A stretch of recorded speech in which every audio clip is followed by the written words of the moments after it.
Hi friends, praise the Lord. నిన్నటి దినాన నేను ఒక మెసేజ్ చెప్పాను.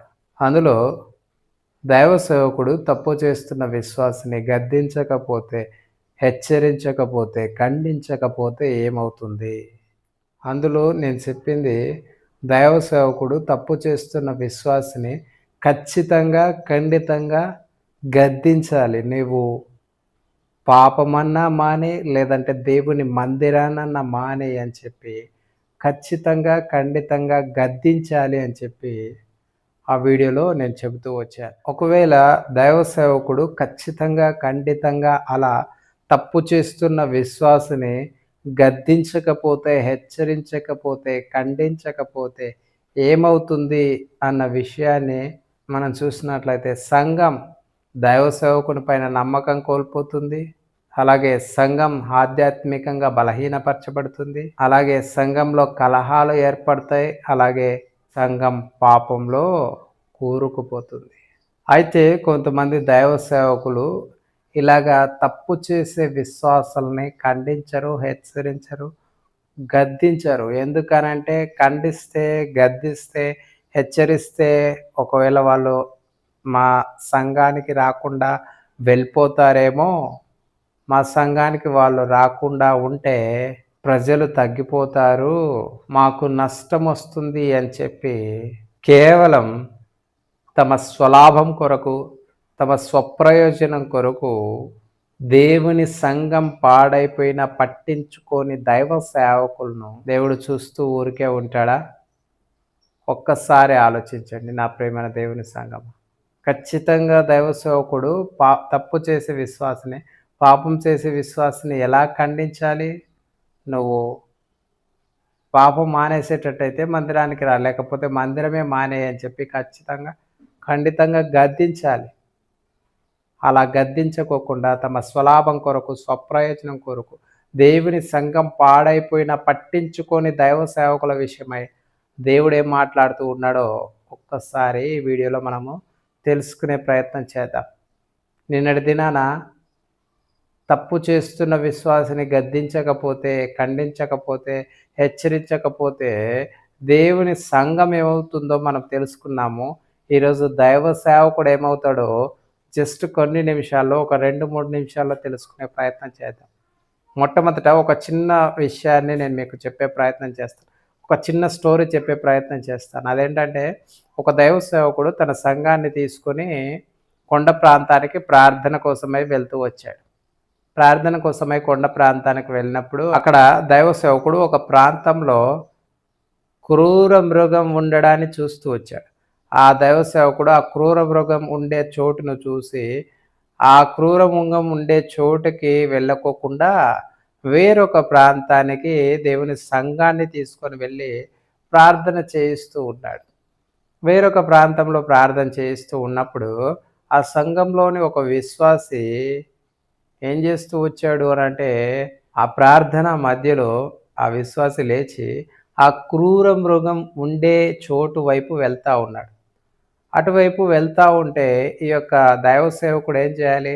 అటు సైడు క్రూర మృగం ఉంది, దయచేసి అటు వెళ్ళకు అని చెప్పి ఖండితంగా, ఖచ్చితంగా చెప్పాలి ఆ విశ్వాసికి. చెప్పకపోతే ఏమవుతుంది? ఆ విశ్వాసి ఆ క్రూర మృగం చేతిలో బలైపోతాడు. అవునా కాదా? అలా చెప్పాలి ఖచ్చితంగా. ఈ దైవ సేవకుడు ఏమనుకుంటాడంటే, ఒకవేళ నేను ఇలాగా అక్కడ అటు సైడ్ వెళ్ళొద్దు అనంటే ఆయన ఫీల్ అవుతాడేమో, లేకపోతే ఆయనకు నేనేదో ఆ జనాలందరి ముందర ఇలా చెప్తే ఆయనకి ఇన్సల్ట్ కలుగుతుందేమో అని చెప్పి చెప్పడం మానేస్తే ఏమవుతుంది? ఆ క్రూర మృగం చేతిలో పోయి బలైపోతాడు. ఖచ్చితంగా చెప్పాలి తను చూసిన దాన్ని. అంతే కదా! శత్రువైన సాతాను యొక్క ఉరి గురించి దైవ సేవకుడు ఖచ్చితంగా దేవుని సంఘానికి చెప్పాలి. చెప్పకపోతే ఏమవుతుంది? అక్కడ ప్రమాదం ఉందని చెప్పకపోతే ఆ ప్రమాదంలో చిక్కుకొని విశ్వాసి బలైపోతాడు. అలా బలైపోతే ఆ విశ్వాసిని గురించిన లెక్క దైవ సేవకుడిని అడుగుతానని చెప్పి దేవుడు ఎంతో స్పష్టంగా మాట్లాడుతాడు. అతనిపైన ఆ విశ్వాసి యొక్క రక్త అపరాధము దైవ సేవకుని పైన పెడతాను అని చెప్పి దేవుడు ఎంతో స్పష్టంగా మాట్లాడుతూ ఒకసారి యెహెజ్కేలు గ్రంథము 3వ అధ్యాయము 17వ వచనాన్ని ఒకసారి చదువుతా ఉన్నాను వినండి. నరపుత్రుడా, ఇజ్రాయేలీయులకు కావలివానిగా నేను నిన్ను నియమించి ఉన్నాను. కాబట్టి నీవు నా మాట ఆలకించి నేను చెప్పిన దాన్ని బట్టి వారిని హెచ్చరిక చేయుము.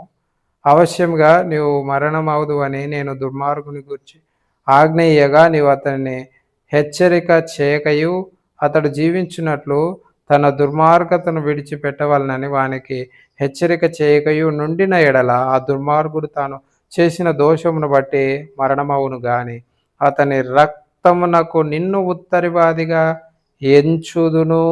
ఇక్కడ ఏమంటూ ఉన్నాడు దేవుడు? అతనికి నేను చెప్పినట్లు హెచ్చరిక చేయి. అతడు చేస్తున్న పాపాన్ని, అతడు చేస్తున్న తప్పును మానుకుంటాడు.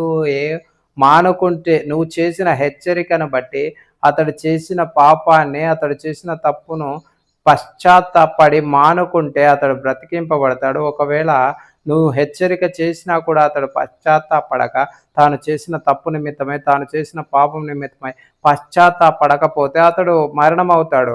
దానివల్ల నువ్వు హెచ్చరిక చేస్తే నేను నిన్ను లెక్కడగను. కానీ ఒకవేళ నువ్వు హెచ్చరిక చేయకపోతే అతను తప్పు చేసి పాపం చేసి చచ్చిపోతే దానికి నిన్ను రక్తాపరాధిగా నియమిస్తాను, నిన్నే దోషిగా చేస్తాను అని చెప్పి దేవుడు ఎంతో స్పష్టంగా చెబుతూ ఉన్నాడు కదా.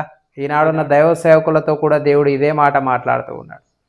తప్పు చేస్తున్న విశ్వాసికి దైవ సేవకుడు హెచ్చరించకపోతే, ఖండించకపోతే, బుద్ధి చెప్పకపోతే ఖచ్చితంగా ఆ విశ్వాసి చేసిన తప్పుకు ఆ విశ్వాసి తన పాపంలో చనిపోతే ఆ విశ్వాసి పాపం విషయమై దేవుడు దైవ సేవకుని లెక్క అడుగుతానని ఎంతో స్పష్టంగా చెబుతూ ఉన్నాడు. ఈనాడు ఈ మాటలు వింటూ ఉన్న దైవ సేవకుడా ఒక్కసారి ఆలోచించి, ఈ మాటలు వింటున్న క్రైస్తవ దైవ సేవకుడా ఒక్కసారి ఆలోచించి, నీ సంఘంలోని విశ్వాసి తప్పు చేస్తున్నా కూడా కేవలం నీ స్వలాభం కొరకు, నీ స్వప్రయోజనం కొరకు వారిని గద్దిస్తే, ఖండిస్తే, హెచ్చరిస్తే నీ సంఘానికి రాకుండా వెళ్ళిపోతారని చెప్పి నీ స్వలాభం కొరకు, నీ స్వప్రయోజనం కొరకు చూసుకుంటూ వారిని ఖండించకపోతే, హెచ్చరించకపోతే, బుద్ధి చెప్పకపోతే, వారు ఒకవేళ తమ పాపంలో చనిపోతే వారి యొక్క రక్తము నిమిత్తం, వారి పాపం నిమిత్తం, వారి అతిక్రమం నిమిత్తం, వారి తప్పుల నిమిత్తము దేవుడు నిన్ను లెక్క అడుగుతానంటూ ఉన్నాడు. దానికి నీవు సిద్ధపడవలసిన అవసరత ఎంతైనా ఉంది. వారి పాపానికి శిక్ష నీవు కూడా అనుభవించాల్సి వస్తుంది. నువ్వు హెచ్చరించకపోతే, నువ్వు గద్దించకపోతే, ఖండించకపోతే, బుద్ధి చెప్పకపోతే.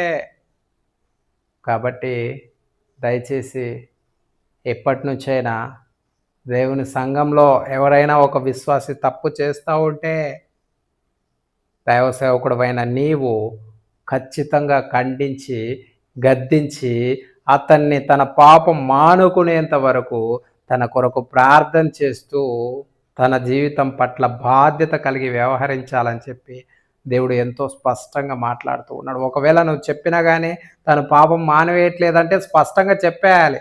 నువ్వు పాపం అన్నా మాను, లేకపోతే దేవుని సన్నిధి, దేవుని మందిరాన్నన్నా మానేసే. ఎందుకంటే అతని వల్ల సంఘం పాడైపోతుంది, అతని వల్ల సంఘం పాపంలో పడిపోతుంది, అతని వల్ల సంఘంలో కలహాలు వస్తాయి. కాబట్టి ఇప్పటికైనా ఈ విషయం గురించిన జాగ్రత్త కలిగి జీవిస్తారని ప్రతి ఒక్క క్రైస్తవ దైవ సేవకునికి ప్రేమపూర్వకంగా నా విన్నపాన్ని తెలియజేస్తూ సెలవు తీసుకుంటూ ఉన్నాను. Praise the lord.